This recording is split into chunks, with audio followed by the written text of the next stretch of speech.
गणों के द्वारा सूचना मिली कि मैया नाराज हो गई हैं, कोप भवन में चली गई। शिव जी जाकर के पार्वती जी से कहते हैं, हे देवी, आज इस भवन में आने का क्या कारण है? आप नाराज क्यों हो? संसार की ऐसी कोई बात नहीं जो आपसे छिपी हो, आप नाराज क्यों हो? मैया पार्वती जी ने कहा, बोले जो कुछ भी है वो सही है, आप सही बोलते हैं कि कोई छिपाव नहीं किया है, लेकिन तुमने यह बात नहीं बताई, आपके गले में जो मुंडमाल पड़ी है उसमें किसके सिर लगे हुए हैं, इसलिए मुझे ऐसा समझ में आता है कि आप हमसे प्रेम नहीं करते। शिव जी ने कहा, देवी, यह जो माला मैं पहने हुए हूं यह प्रेम का ही प्रमाण है। मैं आपसे कितना प्रेम करता हूं यह प्रमाण तो यह माला ही बताएगी। बोले माला का और मेरा क्या संबंध है? शिव जी ने कहा, देवी, जो माला मैं पहने हुए हूं ना, उस माला में आपके ही सिर लगे हुए हैं।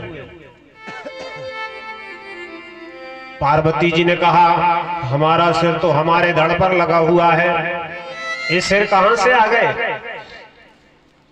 शिव जी कहते हैं कि जब जब तुम अपने शरीर का परिवर्तन करती हो, संसार में आप लीलाओं को करने के लिए आती हो, और शरीर का जब परिवर्तन कर देती हो तो तुम्हारे जो शरीर है उसका सिर में अपने माला में पिरो लेता हो। पार्वती जी ने कहा, तो मतलब मेरे सिरों की इतनी बड़ी माला बन चुकी, मानो मैंने इतने बार शरीर धारण कर लिया, और आप वैसे के वैसे बने हुए हो। नारद जी कह रहे थे, बिल्कुल सही बात है कि तुमने हमसे बड़ा छिपाव किया है, तुम बड़े कपटी हो। अरे आपने ऐसी कौन सी अमृति खा रखी है जिससे आप तो अमर हैं और हमारे लिए अपना शरीर परिवर्तन करना पड़ता है?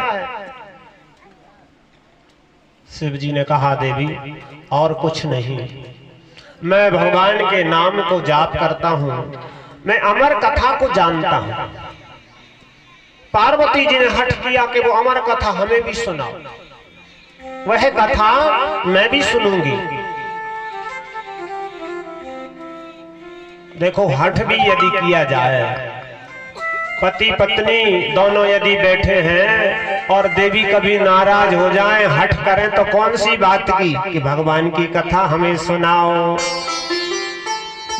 और भोलेनाथ कहने लगे, आप कथा तो सुनो, लेकिन मैं जब कथा कहता हूं तो कथा कहते कहते मेरा ध्यान लग जाता है, समाधि लग जाती, नेत्र बंद हो जाते हैं। मुझे कैसे मालूम चलेगा कि आप कथा सुन रही हो या नहीं सुन रही? इसलिए आप एक काम करें, बीच बीच में भगवान का नाम उच्चारण करती रहें। बोल वृंदावन बिहारी लाल की जय हो। इसलिए पूछे मैया से कुमारी, वो कथा कहिए भोले भंडारी।